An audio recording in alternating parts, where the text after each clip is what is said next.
আসসালামু আলাইকুম এভরিওয়ান, আশা করি সবাই অনেক ভালো আছেন। এই গরমের মধ্যে যদি এরকম একটা আমের আইসক্রিম হয়ে যায় তাহলে কেমন হয় বলেন তো?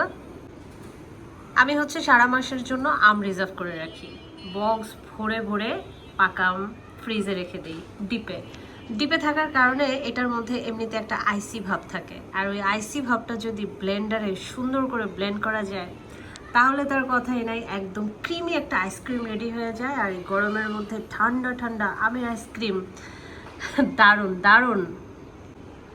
আমার বাসার সবাই আম পছন্দ করে, আর যার কারণে মাঝে মাঝে আমের জুস করা হয়, আমের আইসক্রিম করা হয়, আম দিয়ে আরও অনেক কিছু করা হয়। আর আজকে আপনাদের সাথে শেয়ার করলাম আমার এই আজকের আমের আইসক্রিম। একদম ক্রিমি মিষ্টি, খুবই মজা। যেহেতু পাকা আম আর খুবই মিষ্টি আম ছিল, যার কারণে কোনো ধরনের চিনি দেওয়ার দরকার না, আর আমি এমনিতে চিনি খাই না। আমটা খুবই মিষ্টি, খুবই মজাদার, আর এই আইসক্রিমটা অসাধারণ। আমার এই আইসক্রিমের ভিডিওটা আপনাদের কাছে কেমন লাগলো আপনাদের সাথে আমি শেয়ার করলাম, কমেন্টসে অবশ্যই জানাবেন। দেখা হবে নেক্সট ভিডিওতে। আল্লাহ হাফেজ।